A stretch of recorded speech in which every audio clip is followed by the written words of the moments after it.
ఉక్కు మనిషి సర్దార్ వల్లభాయ్ పటేల్ 150వ జయంతి సందర్భంగా సికింద్రాబాద్లోని సీతాఫల్ మండి నుంచి చిలకలగూడలోని గాంధీ విగ్రహం వరకు యూనిటీ మార్చ్ నిర్వహించారు. యూనిటీ మార్చ్లో కేంద్ర మంత్రి కిషన్ రెడ్డి, బీజేపీ చీఫ్ రామచంద్రరావు పాల్గొన్నారు. దేశానికి 1947 ఆగస్టు 15న స్వాతంత్ర్యం వస్తే తెలంగాణలో మాత్రం 1948 సెప్టెంబర్ 17న జాతీయ జెండా ఎగిరిందన్నారు కేంద్ర మంత్రి కిషన్ రెడ్డి. తెలంగాణలో 13 నెలల పాటు సాగిన నిజాం నిరంకుశ పాలన నుంచి ప్రజలకు పటేల్ విముక్తి కల్పించారన్నారు కిషన్ రెడ్డి.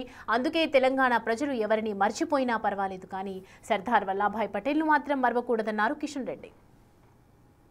స్త్రీలను మానభంగాలు చేయడము, ఒక రాక్షస పరిపాలన, ఒక దుర్మార్గ పరిపాలన నిజాం చేస్తున్నారు. ఇక్కడ తెలంగాణ ప్రజలు ఆహాకారాలు చేస్తూ మమ్మల్ని రక్షించండి, మేము నిజాం రజాకర్ల చేతిలో మేము ప్రాణాలు పోతున్నాయి మాకు అని ఇక్కడ ప్రజలందరూ నినాదాలు చేస్తూ బాధపడుతున్న సమయంలో సర్దార్ పటేల్ సాహసం చేసి తెలంగాణ గడ్డ మీద ఆ రోజు నిజాం రాజ్యాన్ని, నిజాం రాజును, రజాకార్లను ఓడించి మరి ఆ రోజు భారత ఆర్మీ నాయకత్వంలో సర్దార్ వల్లభాయ్ పటేల్ యొక్క నేతృత్వంలో ఏ రకంగా ఈ గడ్డ మీద స్వాతంత్రం వచ్చింది. అందుకే తెలంగాణ ప్రజలు ఎవరినైనా మరవచ్చు, కానీ ఈ తెలంగాణ ప్రజలు సూర్య చంద్రుడు ఉన్నంత వరకు కూడా సర్దార్ వల్లభాయ్ పటేల్ మర్చిపోరు.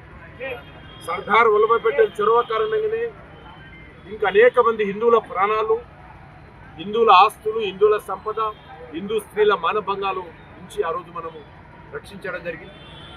సర్దార్ వల్లభాయ్ పటేల్ కారణంగానే ఈ గడ్డ మీద మనకు భారతదేశంలో విలీనమయ్యేటువంటి అవకాశం దొరికింది.